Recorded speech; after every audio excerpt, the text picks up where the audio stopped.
Tu as peut-être plusieurs raisons pour dire « je suis malheureux ». Tu traverses peut-être des épreuves et les circonstances de ta vie ne te donnent pas envie de te réjouir. Ou peut-être as-tu tout dans ta vie, mais tu restes loin du bonheur. Tu ressens toujours ce vide dans ton cœur. Laisse-moi te rappeler ces merveilleuses choses qui te permettent aujourd'hui de dire « je suis heureux, je suis épanoui ». Tournons un peu plus de 2000 ans en arrière et souviens-toi de l'œuvre de Jésus-Christ. Jésus est mort à la croix. Jésus a donné sa vie pour toi avant même que tu ne fasses partie de ce monde. Et les raisons pour lesquelles il a fait cela doivent être les uniques raisons de ton bonheur. En croyant que Jésus est mort pour toi, en mettant toute ta foi dans cette œuvre qu'il a accomplie, tu es de nouveau connecté à ton Créateur. Tu es réconcilié avec le Père. Avec ce Père qui te dit « Je t'aime d'un amour éternel ». Dieu lui-même est venu vivre en toi. Il est venu te guider, te consoler, t'encourager, te protéger, t'apaiser. Jésus a effacé tous tes péchés. Tu as été pardonné de toutes tes iniquités. Il t'a permis d'avoir la vie éternelle. Il t'a permis d'avoir ton nom inscrit dans le livre de la vie.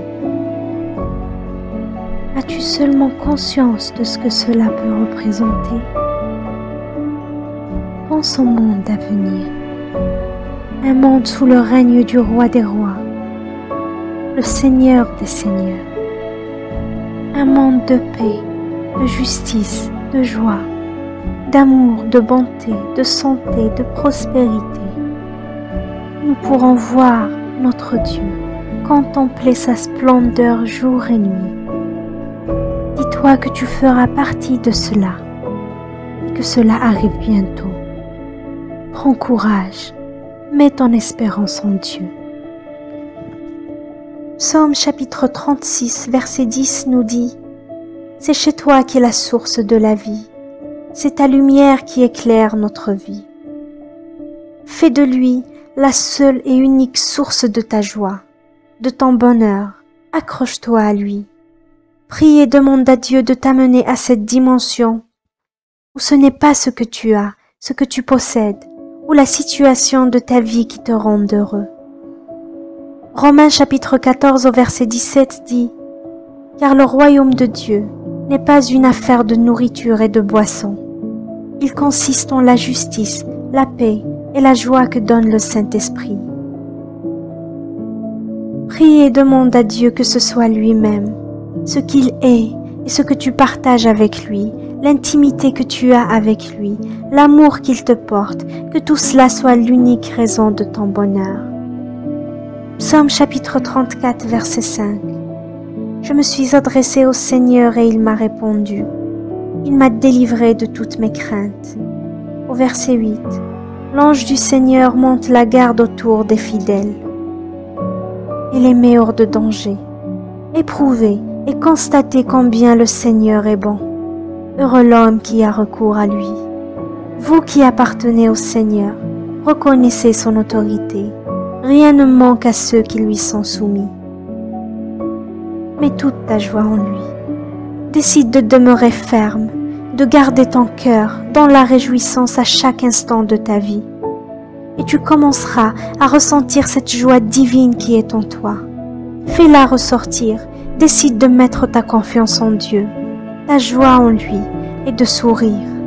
N'écoute pas ceux qui te disent que ce sera difficile. Ne regarde pas aux circonstances de ton présent. Écoute ce Père qui te dit, dans Ésaïe chapitre 43, verset 4, « Parce que tu as du prix à mes yeux, parce que tu es honoré et que je t'aime, que je donne des hommes à ta place et des peuples pour ta vie. » L'apôtre Paul, pendant même qu'il était en prison, disait dans Philippiens chapitre 4 verset 4, « Réjouissez-vous toujours dans le Seigneur. Je le répète, réjouissez-vous. » Mon frère, ma sœur, l'Éternel ton Dieu est au milieu de toi, comme un héros qui sauve. Il fera de toi sa plus grande joie. Il gardera le silence dans son amour. Il aura pour toi des transports d'allégresse. Sophonie chapitre 3 verset 17.